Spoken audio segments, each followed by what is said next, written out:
By me. By we, I just mean me.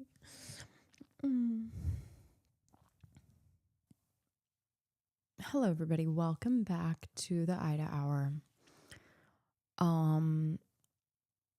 This is my second episode back officially.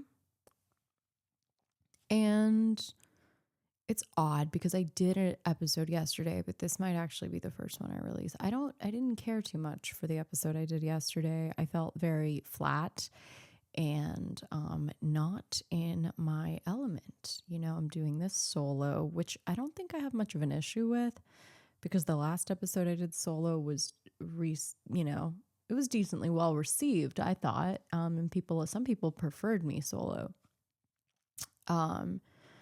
But the weird thing was that now I look back at that episode and I'm like, oh, I was wrong about everything I said in regards to Trump. So I did an episode back yesterday, kind of conceding the loss of what I had hoped to be the case for this country. But regardless of the subject matter, I felt kind of flat. I was like, I'm not in my element. Something's off. Maybe I've been gone too long. Maybe I don't have it anymore in me. But I don't think that's it. I mean, I've also quit the reefer. Okay, I should put that out there. I've quit the reefer. And I think that might have something to do with it.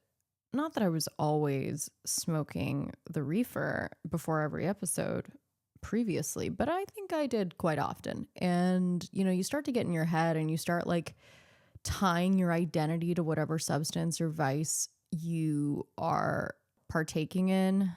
And whether you know it or not, you start tying your creativity or your freeness to that substance, and you really kind of become a slave to it in some ways.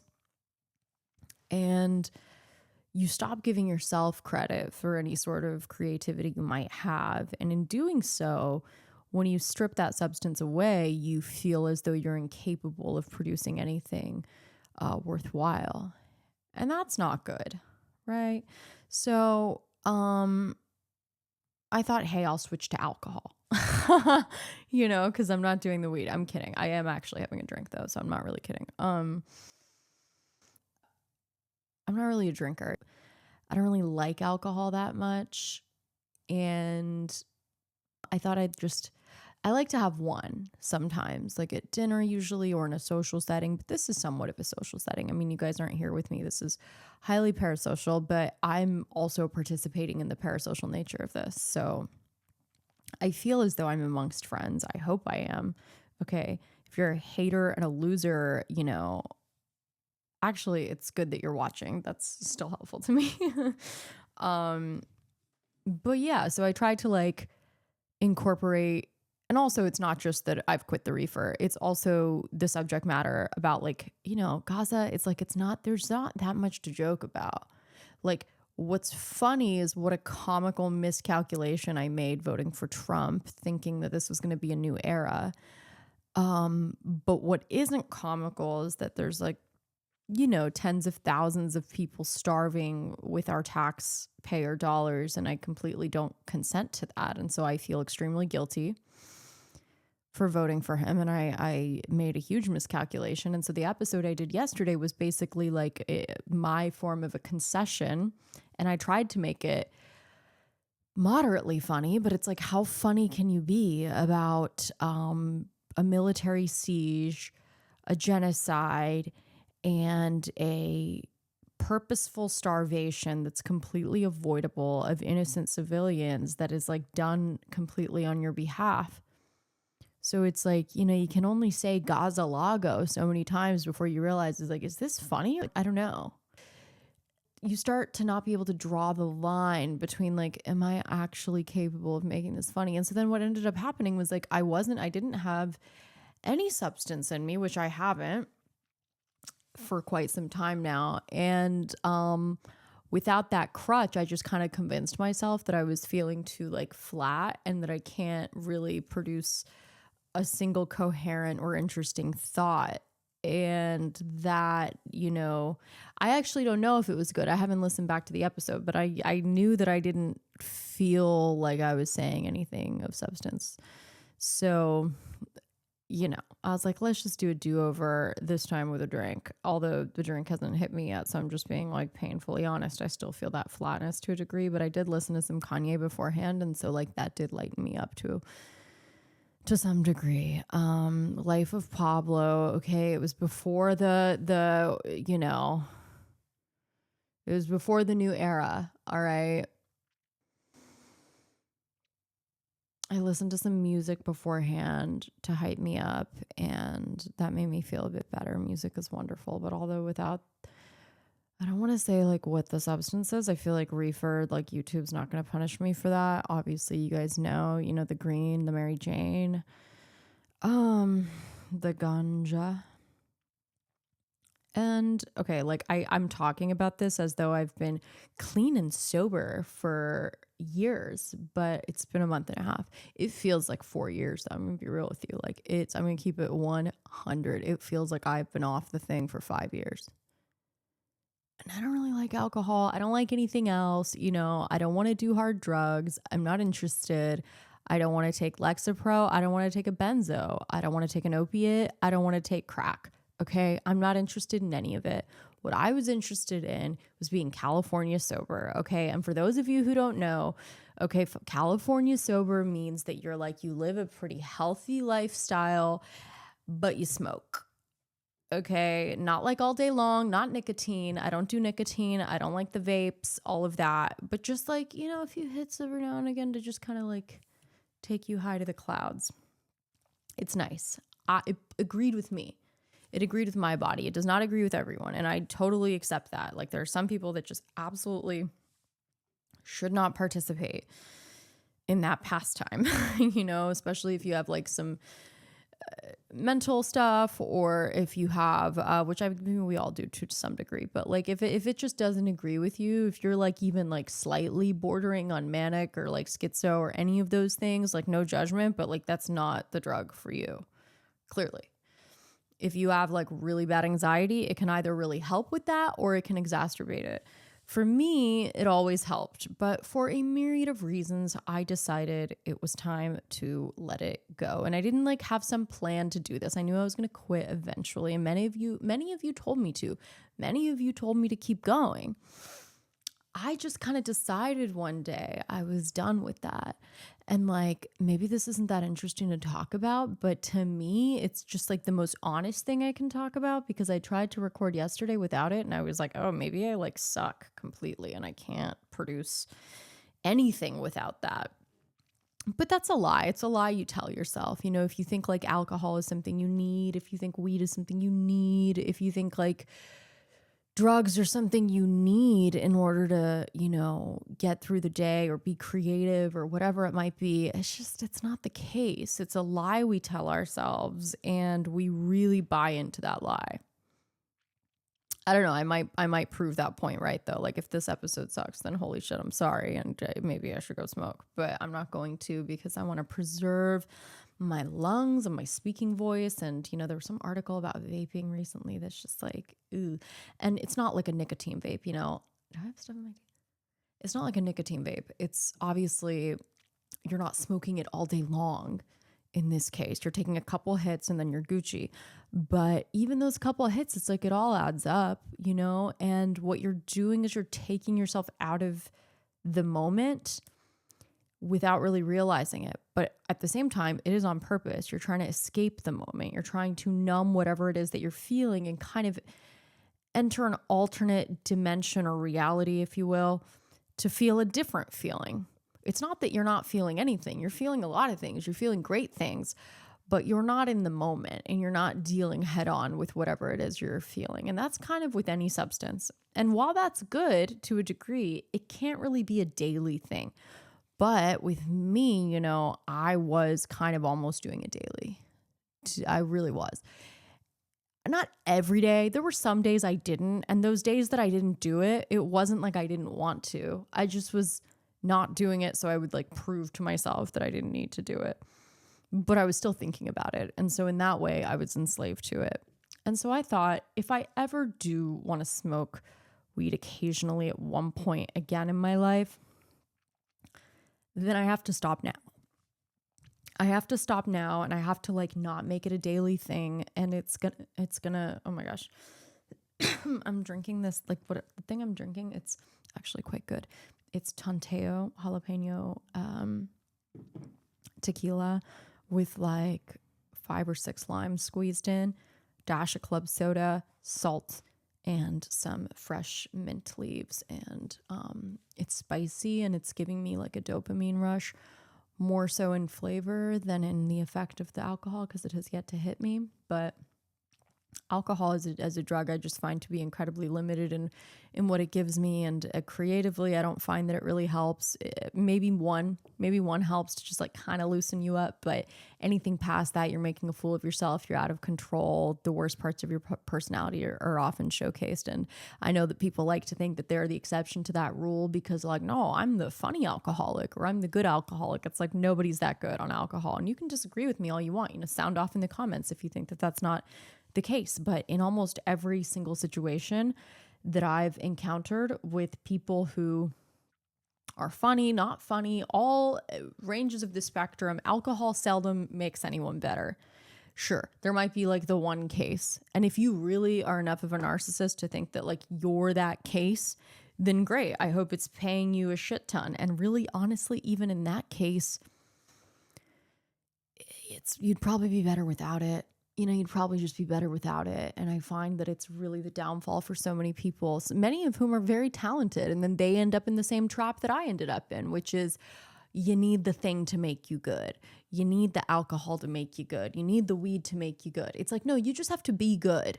You just have to be good and then have enough presence of mind to do the thing you're doing or want to do rather than ruminate on if or if not you're doing it, and if not you're doing it to your highest potential, and if not you're actively modulating enough substances in your body to really hit that peak moment. It's just like you'd be better off to just train yourself to need nothing and not be enslaved to some substance. I don't know. Am I making any sense here? I don't know. But I do feel a little bit better than I did yesterday when I was like my first episode back. I was like, the situation in Gaza, it's like, so yeah, how do I make this funny? There are 65,000 people dead and every building is blown up. The entire infrastructure is gone. It's been funded and paid for by the tax dollars I pay for. And regardless of which president we have, it was probably going to end up this way. But like, holy shit, did it end up in the worst way? Because now we got like our president sucking the dick of a foreign president. And it's like, we're supposed to be chill with that. And the Nelk boys are having them on and they're fully suited up in the White House interviewing a war criminal. And I voted for the man who recommended that the Nelk boys interview that war criminal. And I goaded other people to do it. And then my friends were telling me he's in the Epstein files. I was like, no, you're insane. You're a cuck. You're a loser. And then holy shit, he's probably in the Epstein files. It's like the worst thing that I thought could have happened. And also I was being told this by a bunch of drunks. And I was like, no, I got it. I got it right. No, I got it wrong. I got it so fucking wrong. I'm conceding to how wrong I got it. And now I'm like coming back from my first episode back being like, yeah, the egg, it's all over my face right now. I don't know what to do. Is this reality? Am I dreaming this? Is Trump really this bad of a dude? And it's like, I have to reckon with the fact that like, well, I knew that he was brought up by Roy Cohn.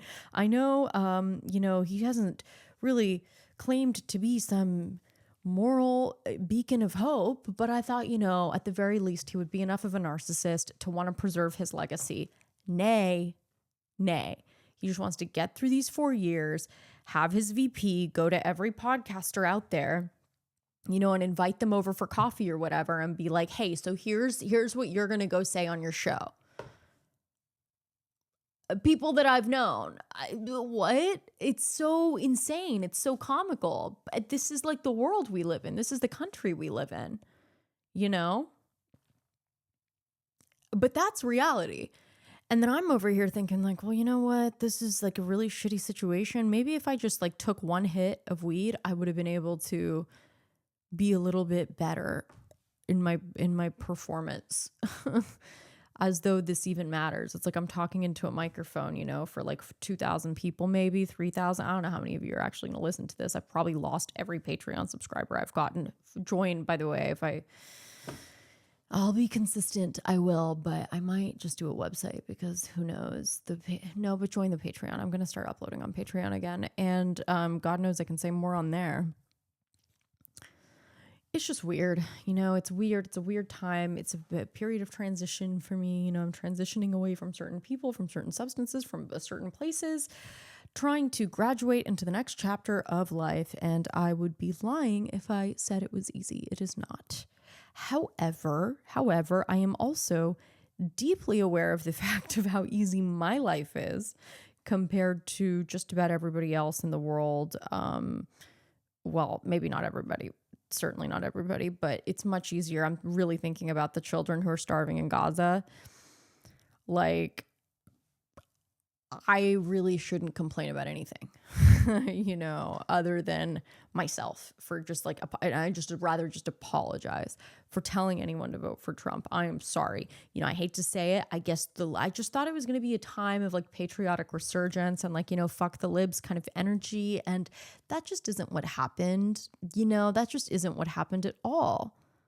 It's a time where the third guy in line for the presidency, Mike Johnson, is kissing the wall in Israel, being a perfect useful idiot for them because he thinks that the rapture is going to happen and that he's going to get his wishes to like see Jesus or whatever, which I think actually I've just recently learned in Revelations, the end of the world has to happen for that to happen. So he's actually kind of chill with everyone dying. If I'm not I don't know, like Christians, like let me know. I'm not religious personally, but it's like a bunch of ideological psychopaths. And then there's just other fascistic, nationalistic, maybe non-religious psychopaths. And they're like all kind of coming together to work on their mutual goal of destroying the world. And it's working quite well. And they're stealing from us, the average person, to in order to fund that destruction of the world. And I feel very guilty. And it's like, obviously my one vote didn't make or break the election, but I don't feel good even being remotely a part of this. I feel horrible about it. And there's some podcasters and some people who are just out there being like, no, you know, I don't have any regrets. I couldn't have known. And it's like, yeah, I guess we couldn't have known. But the whole point of like hindsight is 2020 is that you should be able to reflect on the mistakes you made. And it's like, yeah, you know what? Maybe I should have looked at that $100 million from a certain family, from a certain foreign country as being a really bad sign. I was over here thinking like, yeah, he's just going to take that money and then he's actually going to end the war because that's what he does. He ends wars. How could I have thought that? How could I have really thought that? I just didn't think he would bend the knee this hard to BB the way Biden did. I mean, Biden's like in a video giving him a hug. I thought, oh, well, I'm not going to vote for Kamala.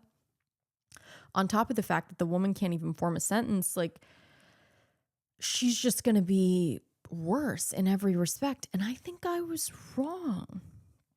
I liked Trump's immigration policy. I think we've let in entirely too many immigrants. You know, I really do think that. I think it's like really unsafe to constantly let people in.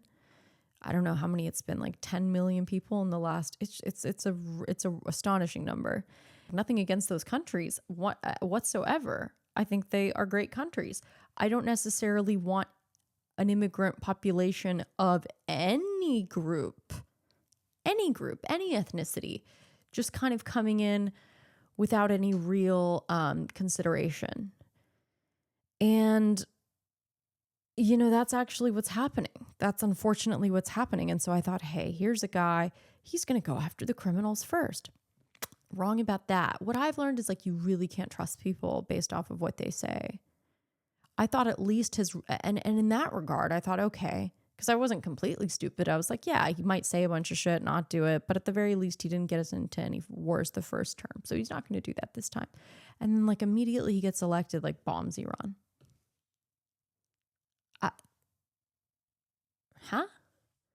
I still can't get over that. I can't get over that.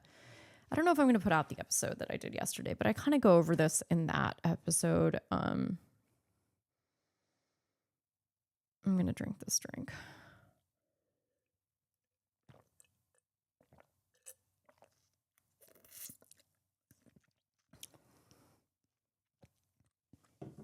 On the right side, I'm growing some mint right now and some basil.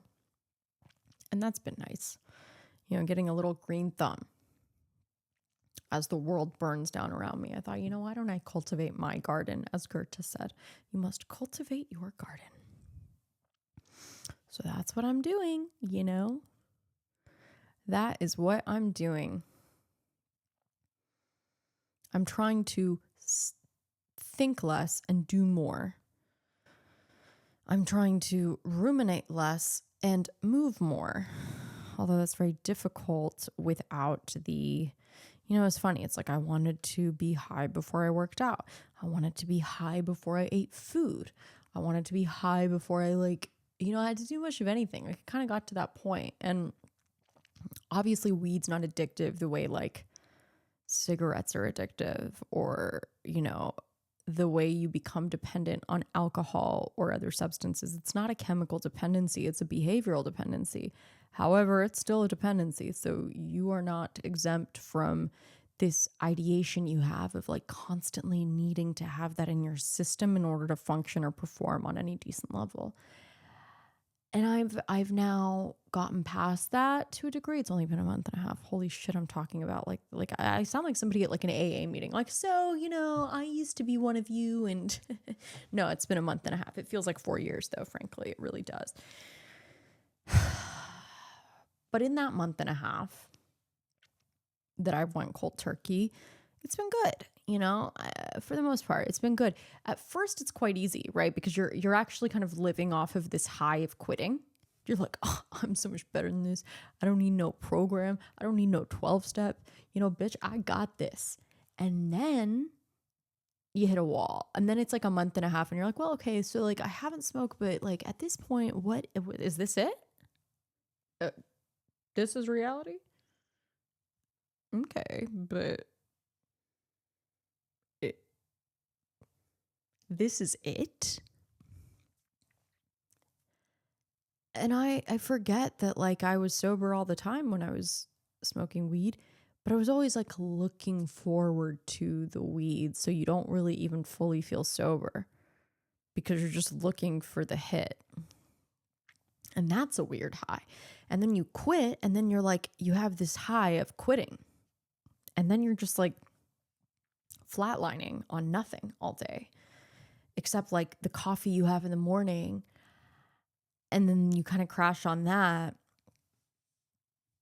And then you're okay, well, now what? Oh, get ready for your magnesium glycinate, and your NAC and your L-theanine and your glycine supplements,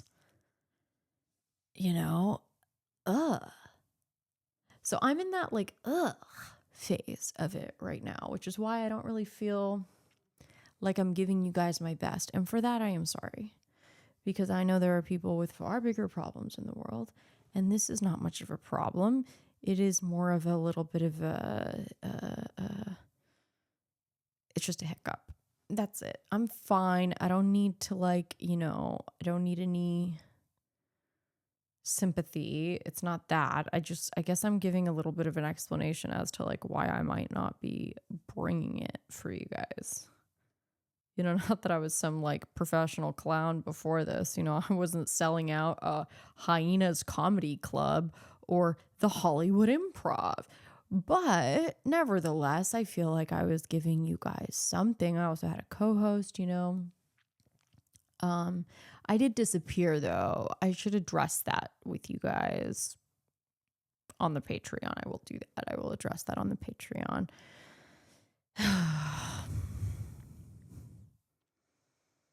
It's rough out there. You're for people who aren't really ideologically, no, that's not the right word. For people who aren't very religious, and you look around and you just see the world is just so infested with extremism and zealotry. and you're just like trying to find your place in it. And I'm like, well, I like Voltaire and I like the Enlightenment and I like, you know, I've been reading Goethe. I've been trying to like get into philosophy, which I don't know why. I'm trying to run away from the existentialism. And then I find myself back into, but Goethe's great because he's more pragmatic. He's not the philosopher I wanted, but he's the one I needed. You know, he's, I don't speak German, but I still, even the translations of what he's giving is very comforting. And he was the kind of guy that didn't need to couple creativity with dread. Like there's a certain line of thinking where if you're like a creative person, then you're going to have some tragic downfall and you're not going to live a long life and you couldn't possibly handle administrative tasks and you couldn't possibly, you know, schedule your day or like learn how to do things by the book. But he's saying, no, no, no, you can. This is a fake limitation that's been imposed on you by lazy creatives who don't want to do things the right way. They just want to crash out and, you know, get high and do drugs and have some weird tragic downfall and demise. Whereas that's absolutely a choice. You don't have to do that. You can just be a normal person, okay? Do things the right way. Get up every day, have your coffee, go to work, raise your kids, whatever it is. Not be a complete fucking loser and an embarrassment to society, and also contribute something creative and wonderful, which is exactly what he did. And he lived a long life and he evolved throughout his life. And that should be the goal for anyone, creative or not. And this idea that you have to like live some fucking Chris Farley ass lifestyle or like, I don't know, any other talent who has died prematurely or had some unbelievable fall from grace, that should not be the status quo. That shouldn't be the norm. That should be something that we actively try to deviate from and evolve from and prove wrong as a trope and a stereotype, which we are perfectly capable of doing. I don't know, I'm not feeling the alcohol. I'm feeling none of this.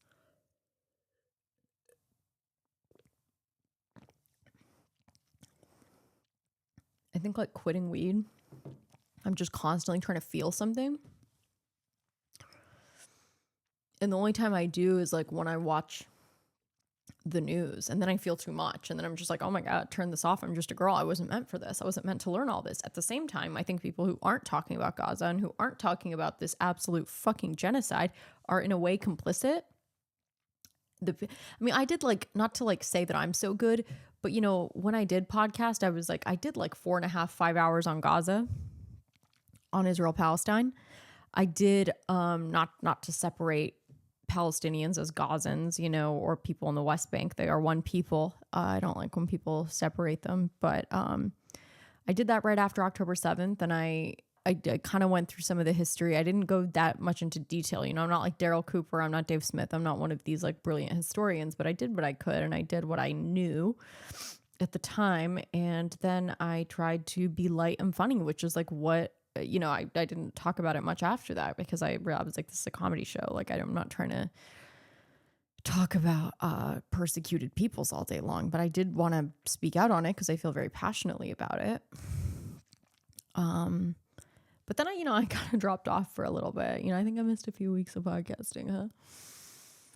But now it's at the point where, you know, now that it's a little more in vogue to talk about the slaughter of people with our tax dollars, you know, and people still aren't saying anything, I'm like, okay, well then you're kind of just a scumbag. And like, not to judge people, but like, you know, I know most of the people I'm talking about are people I know, many of whom have much influence, have a lot of influence, and they say nothing. They say nothing. And I look at them with side eyes. Like, how are you not going to say anything? How are we at the place where it's like Israel versus Miss Rachel, but you can't say anything? Why is Billie Eilish like the only major celebrity saying anything?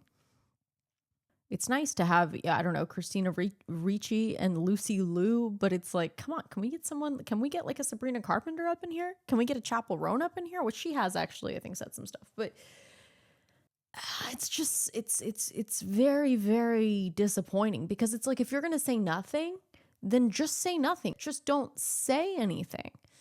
But if you're going to like post a picture of your margarita like on a Thursday and you're not going to say anything about children being starved to death in the most horrific way possible, because like, and not to really harp on this too much, but you know, it's one thing when a population of people gets killed completely unjustly, but it's like a quick and painless death. That's horrible, and it should be talked about, and it should be advocated for, and it should be litigated to the highest degree, okay? But there is something to be said about inflicting more pain than what's necessary. Not that any is necessary, but more pain on a population of people for a longer time. Because what it is it's not just the number of people you're killing, it's the level of suffering that you're putting them through. That's really what the law is about on many levels, criminal law. You're not supposed to let people suffer for months and years on end. I mean, and the Palestinian people have just suffered for decades upon decades upon decades, but especially in the last few months, and really since October 7th, they have suffered unimaginable pain. And the way that we're dragging that pain out is what really gets me the most, where I'm just like, I can't wrap my head around it. I mean, seeing these photos, seeing the pictures, as brutal as that is, then you watch like Barry Weiss's show, and then it's like you're made to be insulted for, it's like, okay, you know what? You're right, Barry. I'm just not going to listen to my own eyes and my own ears. I'm just going to pretend like everything I've seen is actually just Hamas, right? That's their favorite thing. They love to just blame everything on Hamas, as though they're the only ones with any fault in any of this. And the level of gaslighting, the level of just lying to your face, as if that weren't insulting enough. No, let's give her $250 million. Let's reward her for being a disgusting pig. Let's give her everything we've got. You know, let's give her the GDP of like an entire small country somewhere. Because this fat lesbian is willing to toe the line for some Zionists. And it just really makes you sick. And it's moments like that where I'm like, can I please just have a hit of weed? For the love of God. If I have to listen to this fat bitch say one more fucking thing that's completely untrue, another fallacy come out of her mouth, I'd rather watch her eat her wife's pussy on TV than say one more thing that is just patently false. Or send one of her like stupid little minions to do it for her. Just enough already. Just shh. Quiet. Stop talking. Barry Weiss. Like, move there. Do you know what I mean? Like, go live there. What are you doing here? What are you doing here? Oh, is it because maybe they actually don't really love gay people that much in Israel, despite what they say? You think Smotrich would really like her? Or Ben Gvir would really like her?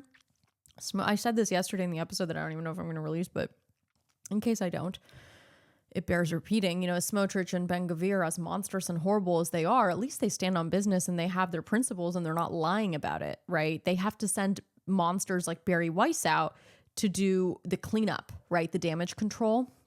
They put an NPR filter over their genocidal ideations. That's what Barry does, right? Smotrich and Ben Gvir tell you exactly what they want. They're like, give them shells, not food. Give them bullets, not bread. Okay, that's what they say, and that's what they mean. They mean what they say, and they say what they mean. And it's disgusting, but at least we don't have to do some like, you know, jumping through hoops to figure out what it is they actually mean, because they actually do just say it. I mean, they have genocidal thoughts, right? So then it's incumbent upon us and our leaders to say, okay, well, these people are fucking out of their minds, so let's cut their funding off. But no, because Barry Weiss has something to say about it. You know, she's actually gonna come in and pretend to be like a lesbian Terry Gross and be like, oh, no. Actually, you know, it's because they don't have a right to exist in their minds. And because of that, we have to keep funding them. And, you know, it's actually quite decent and moral to shoot Palestinian kids in the head because, like, that's what the First Testament says. And, you know, because traditionally we have had to fight off everyone. I'm like, you're not even accepted in your own religion, which I don't even know if you're part of that religion. I think you might just be part of some cult, some like nationalistic, fascistic cult that like really reminds me a lot of like Germany during the Third Reich. Like, I don't know where you get off trying to put like some filter over this monstrosity that you're helping carry out. But good thing you don't have actually much of an audience. And this is a complete like a Ponzi scheme of a show you're doing, or the free press. I mean, calling it the free press, really taking a page out of the CIA handbook. Let's call it the free press. It's the Free Speech Tribune. Let's call it the Truth Times. It's just like, it's like if you put a rainbow flag on 1984 by George Orwell, like that is Barry Weiss. She's like, no, actually, Hamas is hiding in the blood transfusions that we're not allowed to give to the kids because that's where they're hiding, okay? They're actually, Hamas is hiding in the bags of flour, so we can't give it to them. We have to blow it all up. We have to shoot the kids when they're trying to get the aid. Because Hamas is hiding inside, you know, the World Food Program's truck filled with like macaroni. And then Fox is like, yeah, exactly. And then you get Brett Baer to be like, exactly. It's pathetic. It's disgusting, you know. But the good news is you'll never know what's happening with the Epstein trial or the Epstein files. You'll never figure that out. That's the good news. And the good news is that if your town, you know, gets a twister, you know, or a Category 5 earthquake or a hurricane or a tsunami or any other sort of natural disaster,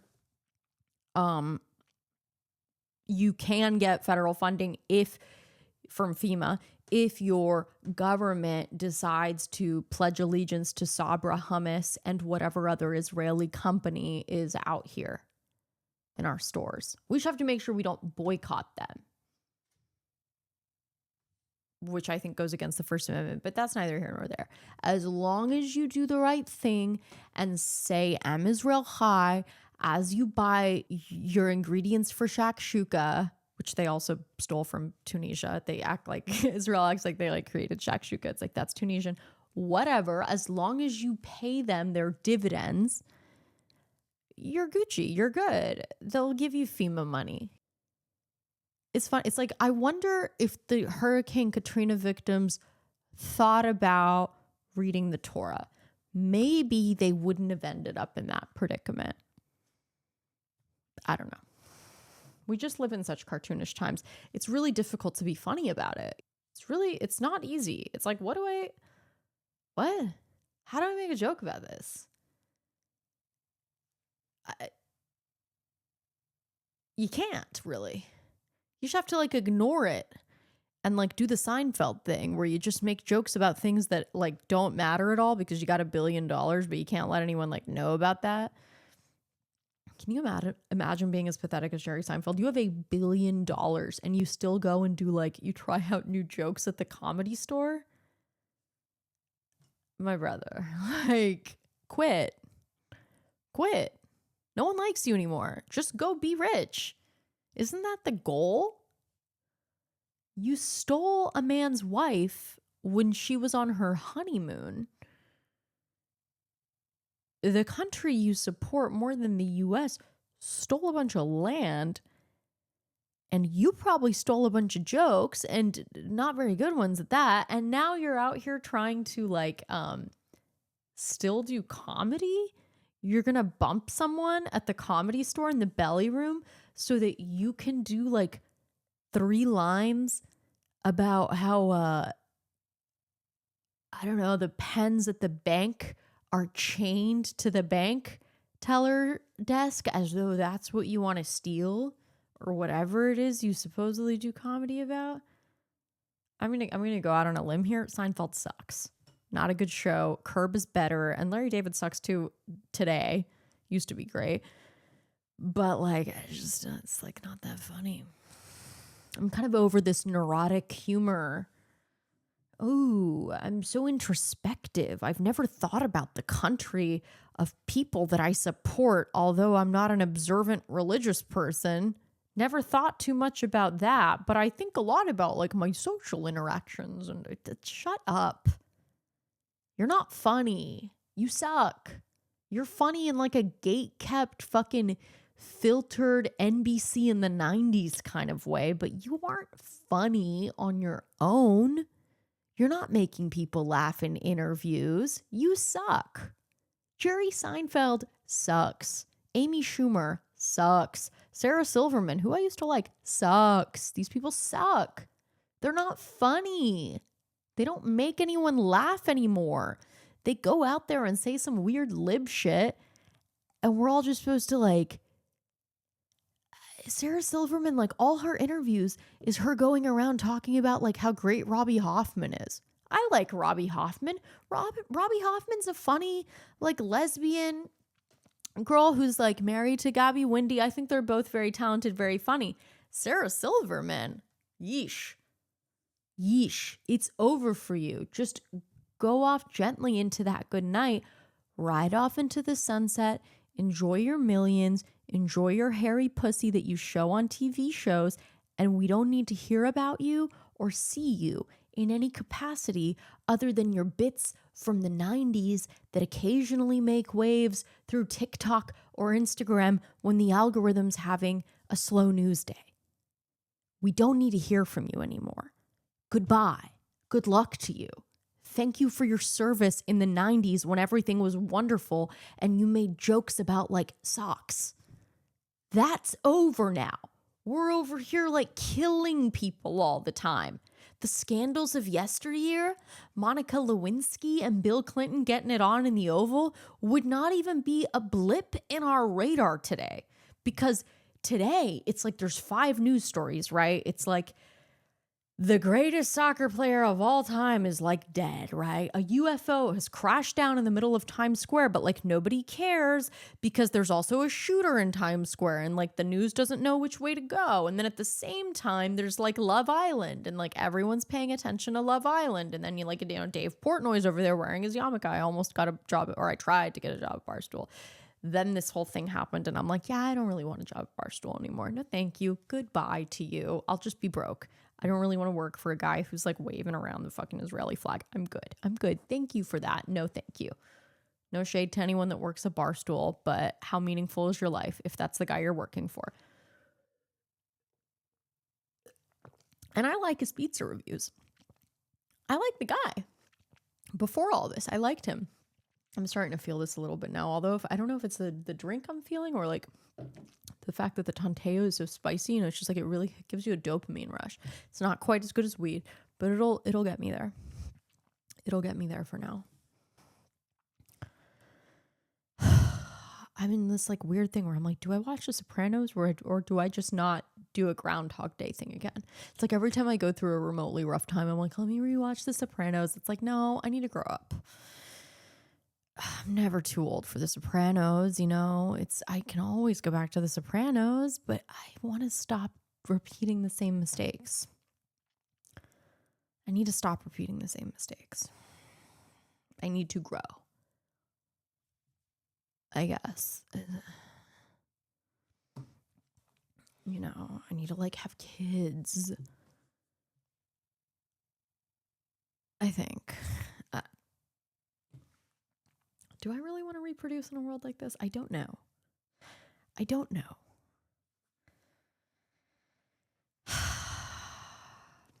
But I know that that's like that's the natural progression of things. You become an adult and you either become a whore for Epstein or you have children, and it's like, well, Epstein's dead, so like I guess I gotta make my own way here.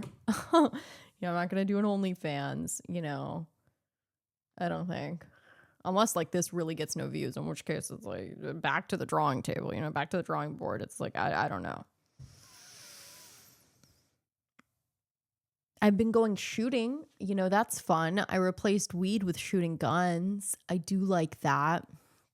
Learning all about, I'm learning a lot about Israeli weapon systems that I've been firing off, and then also Israeli,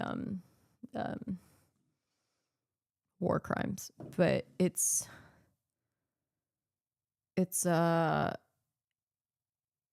when you look at like how much of our Congress is bought off by AIPAC, it's like, well, where do you get off having any hope for America, really? Because I love America. I really love America. You know, I do. But I also feel deeply wrong sometimes for loving this country. It's like I was so excited when Trump came back for this victorious win, and I was like, what an incredible red wave. Like, this is going to be amazing. And then you realize it's like J.D. Vance is a liar. He just lied because he wants to be president too. Not that he has much power. I mean, he's the VP, but it's like, if you really look into his history and how he got funded and how he got here, you realize he's not really one of the good guys either, even though he's really actually very good at pretending to be. And then you realize it's like, oh, I was bamboozled. I was hoodwinked, like the Ja Rule tweet, led astray. I too was hustled. I too was bamboozled, hoodwinked, and led astray.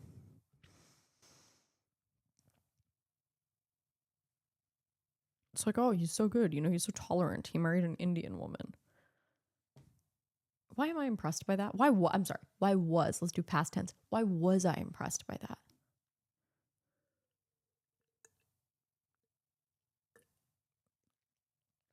I hate having thoughts. I hate having feelings. You know, I wish I was a bagel.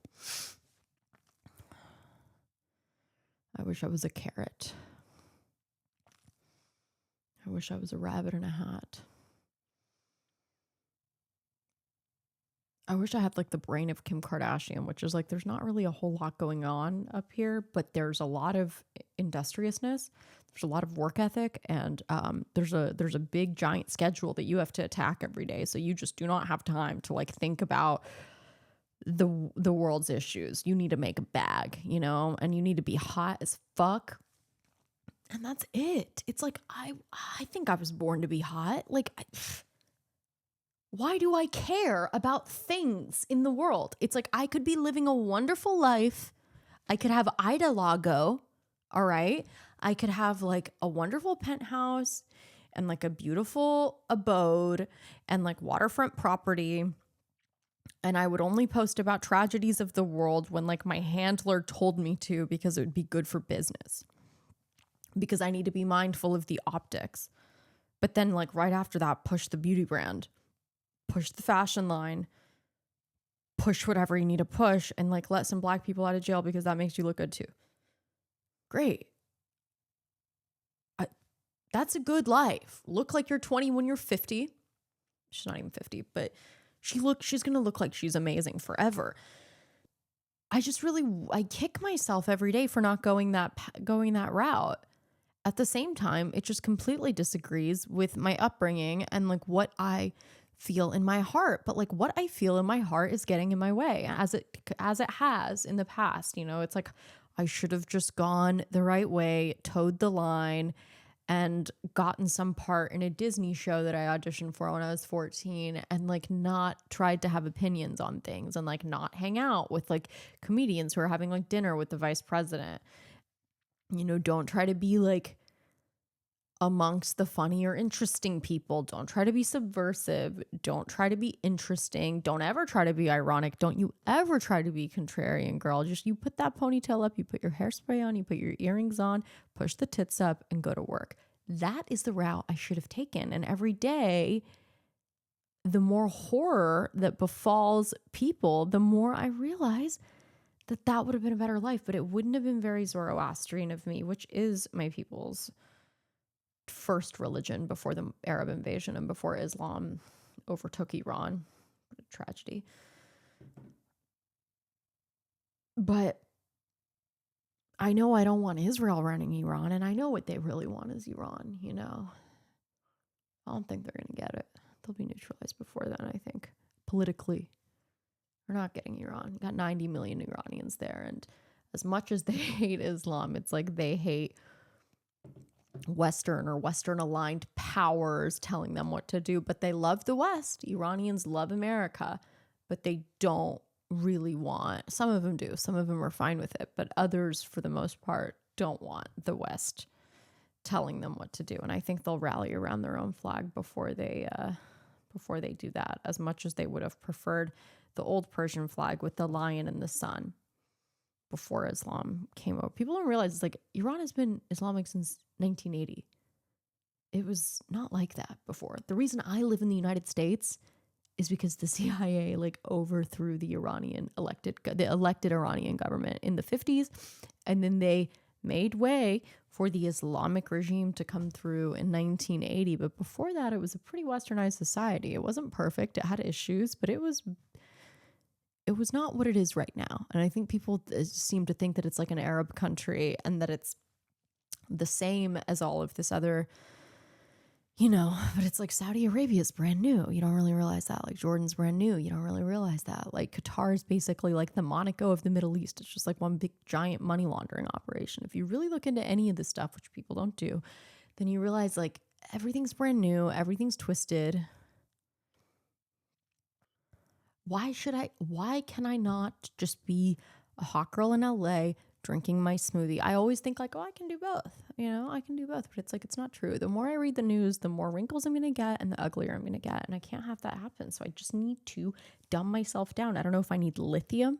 I don't know if I need like the Britney Spears diet. She's my hero. I love her. I don't ever want to speak ill of her, but I need something to sedate this brain that just won't stop. And before this past month and a half, that thing was weed.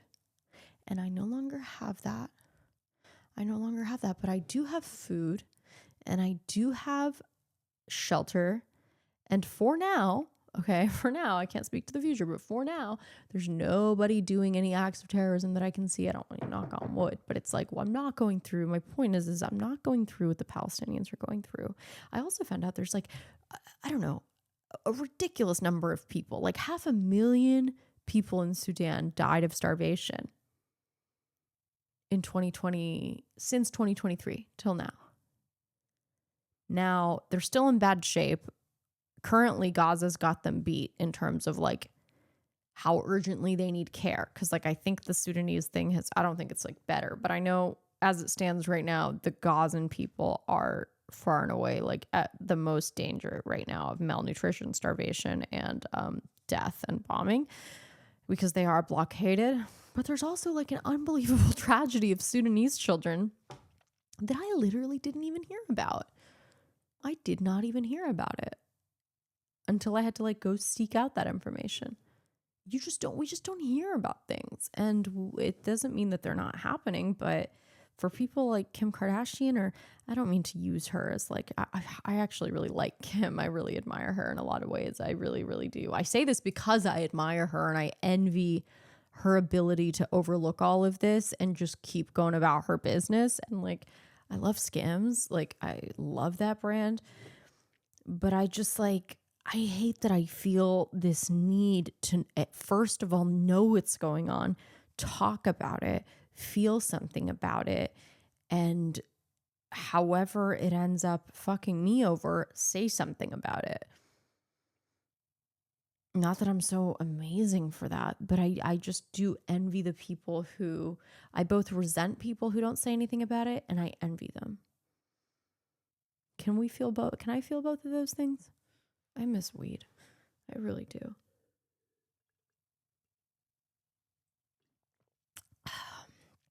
Tanteo, it's like such a pretty bottle. It's like this tequila. It's like the most gorgeous bottle. Pretty reasonably priced too. Like I love like a spicy, I don't really like alcohol like for the feeling that much, but I like the spice of it, of the Tanteo with the lime and the club soda. It's like, it's fantastic. What's the death count?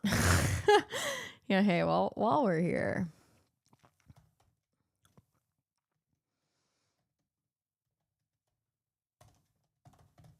Let's just see.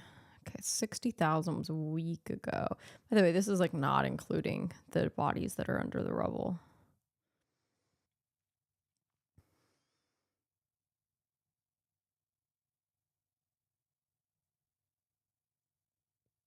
It's not good, you know. It's not good. As of July 30th, 2025, it's over 62,000, but you know, that's also not including the 1,000 people that have died, many of whom are American, by the way, in the West Bank by Israeli settlers literally throwing rocks at them.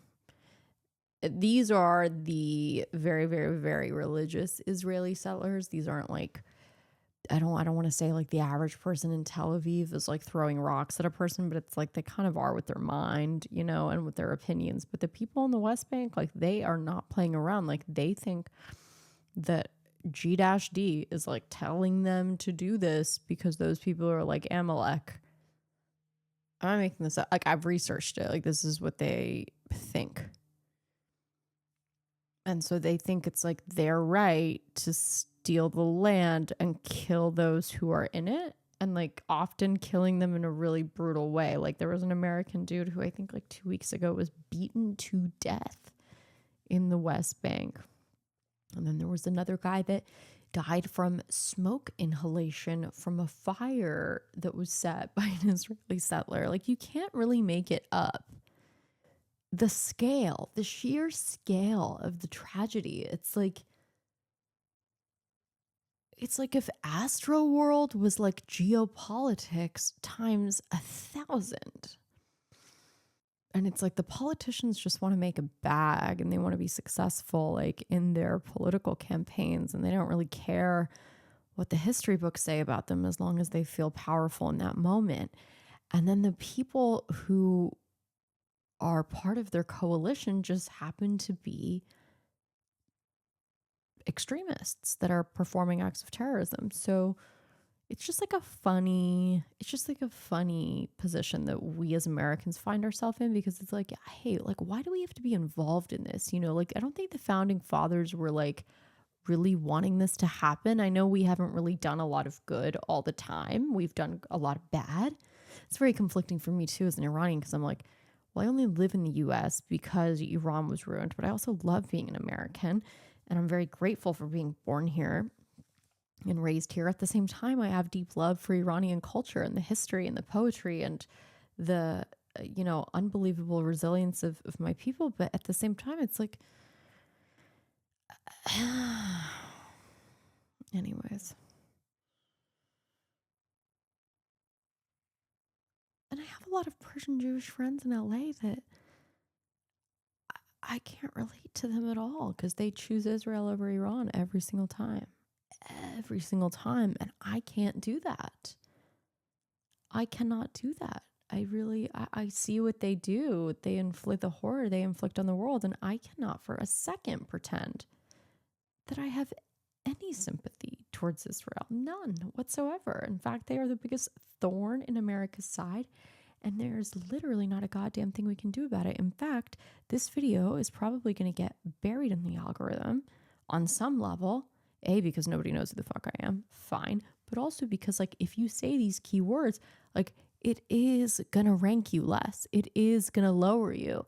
I would be much higher in the algorithm if I was doing beauty reviews and makeup reviews, which I actually thought about doing for a time. And you know what? In a lot of ways, that would have been the right decision, you know, because it's right in the middle. It's like you're not as trashy as an OnlyFans model, right?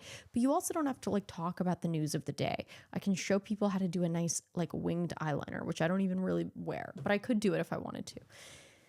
And that might be a better route. And I might actually start a new channel. Another thing I was wanting to do is I really want to make like ambiance videos, because I really love that. I love like, I'll show you guys like there's like I love just like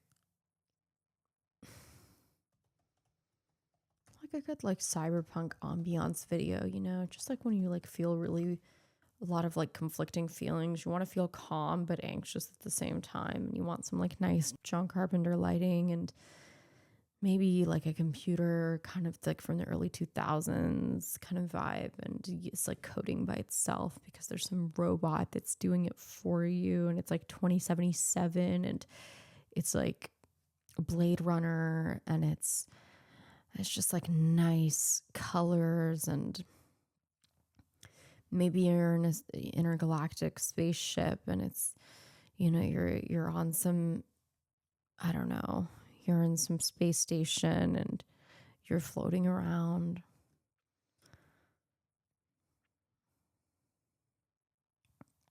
And you want to feel some like melancholia, but you also don't want to be super bummed out. You want to feel calm. And I think, how about I create an ambiance channel, because that's completely uncontroversial. You can put the video for like 12 hours, like for when people fall asleep, right? So you get endless views, and it's you can make some ad revenue that way and really grow a channel.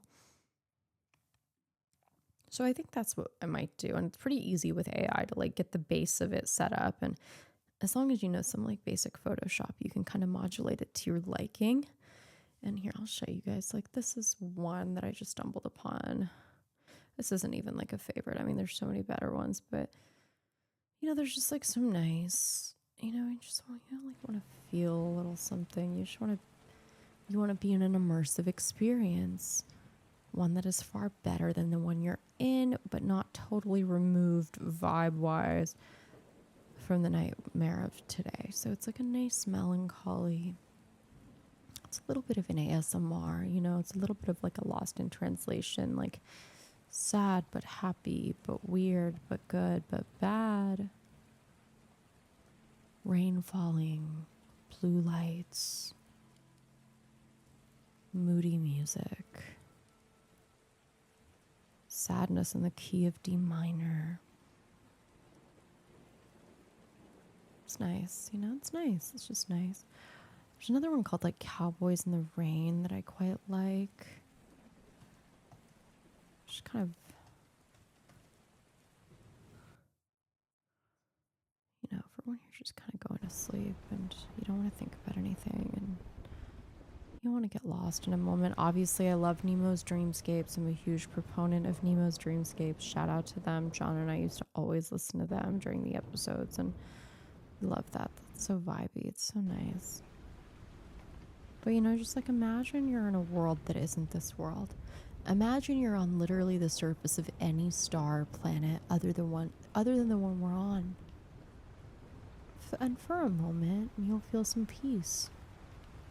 The sadness, the destruction, the chaos, the moral havoc being wreaked on your behalf through your tax money. It's all swept away under the storm. It's no longer present.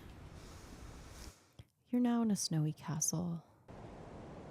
It's in the middle of a blizzard. 10 hours of eerie, dark winter castle vibes for fast, deep, relaxing sleep. Howling blizzard sounds. 606,000 views. I mean, that's what I'm fucking talking about, I mean, imagine the kind of ad revenue, the AdSense that this person's raking up. They don't have to talk about anything. Because you know what? This is the antidote to Israel-Palestine. You don't have to talk about it. You're in a blizzard, at medieval times dinner and tournament. It's nice, okay? It's inoffensive. It's uncontroversial. It's good for the central nervous system. It's psychosomatic. It can be done without the recreational use of drugs.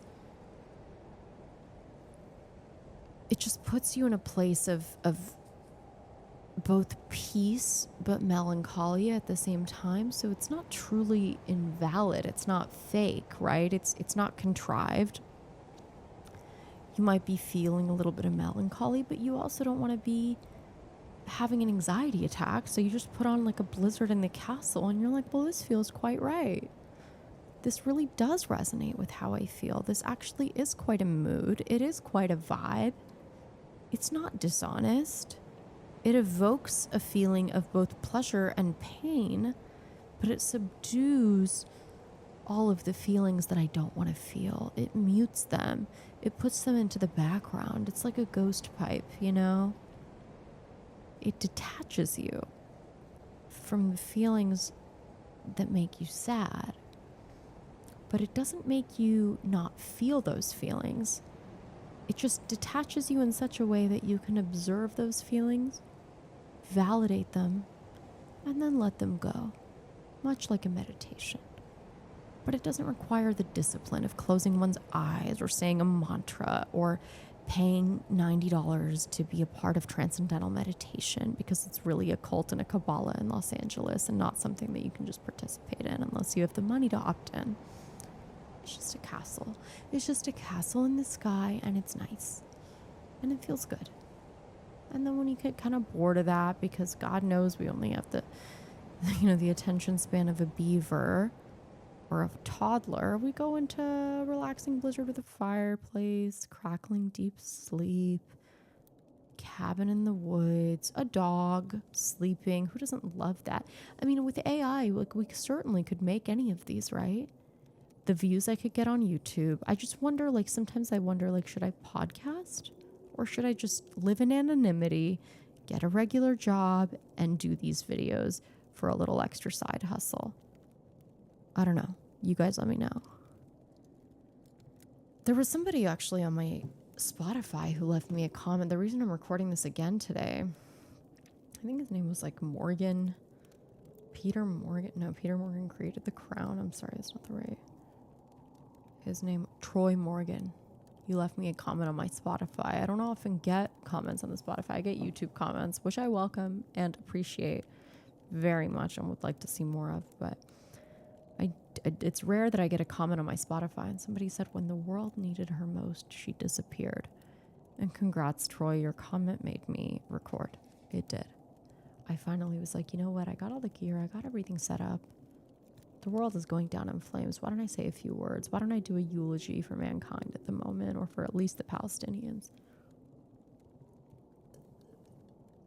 Because of the guilt that is eating me alive for voting for Trump. And I really am sorry for voting for him. I'm sorry for advocating for him. You know, I was wrong. I was tricked. I was bamboozled, and I should have known better. I should have seen the signs. I shouldn't have been a hopeful, naive idealist who just wanted to, like, have a little fun. That was wrong of me. And I'm sorry. I thought, hey, he's funny. He's good. He tells it like it is. What could go wrong? Well, turns out absolutely everything can go wrong, and things that you didn't even think could go wrong, they just go more wrong than you could have ever imagined. More than anybody could have dreamed of. So all you have to do is just kind of put yourself in a rainy dystopian library with relaxing music, rain sounds, and crackling fire for calm focus. And that's all. That's the antidote. That's the remedy. Zoom out, you know. You don't have to be inundated with the news. You don't have to scroll. You don't have to be a slave to the substance or to the algorithm or to the chaos of today. You can rest your head on a pillow or even just upright. Now I'm just a meditation video. Feel the tingling of your fingertips all the way from the top of your head to your toes. And just be aware. Just pay attention to what you feel. And when you recognize the feeling, you can just as easily let it go. You feel it like a wave. It comes and then it goes.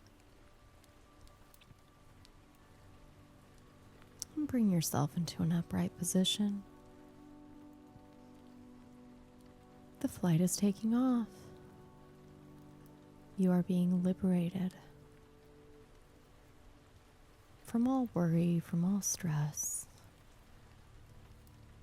Your body that was once fat and inflamed is now skinny and beautiful. Your fucked up personality is now regulated. Your meager dreams and hopes, they wash away into the ocean, which is deeply polluted with microplastics. But that's okay. because we recognize it and we let it go.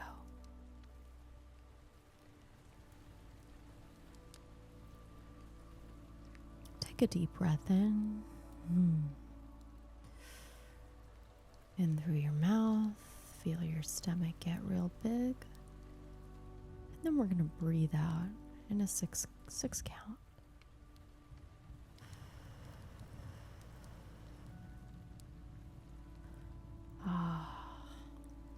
If you hear loud sounds or explosions, never mind that. We have plenty of Iron Dome funding.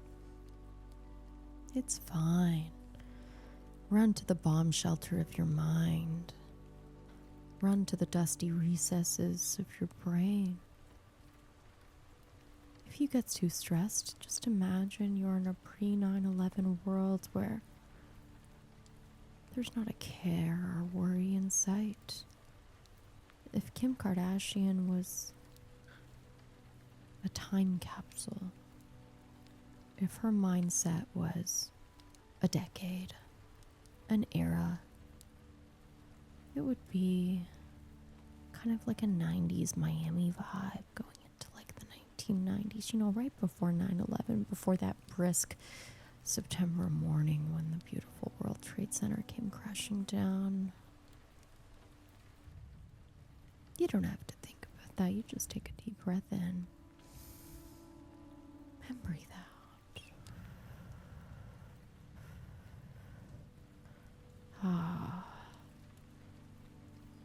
Isn't life beautiful? Isn't life beautiful when you're not being starved to death? It's so nice. It's so nice. You may not have any vices. You may not have the comfort of weed or alcohol or friendships or maybe even family, but you do have this ambiance video, huh? That's nice. That is nice. Take a deep breath in. That's good. That's so good. That's so good. Oh. I think JD Vance is hitting me up for dinner. Well, I'll have him know he's not the first Appalachian man to hit up this brown girl. Huh? Maybe I should cut that out. No shade, all love. And take a deep breath out. It's very good. And as we come to a close here, just, put your legs in a butterfly position and put your hands together. And say it with me. Namaste. Please join me on patreon.com/the Ida Hour. X or Twitter, x.com/Ida Tavakoli. That's Tavakoli. Yes, I'm going to plug myself. It's my show. It's going to be Instagram.com/Ida Tabs, TAVS. Yes, it's very good. And hey, you know what the hell? Follow me on TikTok too. I don't even know what my name is on there, but I'm sure you'll find me. That's good. Namaste. The God in me recognizes the God in you. That's what namaste means. I don't know if many of you know that, but now you do. If you have suggestions for an ambiance video, please leave them in the comment section down below. That's very good. Thank you. Thank you. I'm trying to get that Barry Weiss bag. I appreciate it very much, Not that there's much incentive in doing the right thing or saying the right thing. And not to moralize, I don't want to be too much on my high horse here. But hey, alright, this ambiance video is getting a little disturbing now. Alright, guys. Good night. And good luck.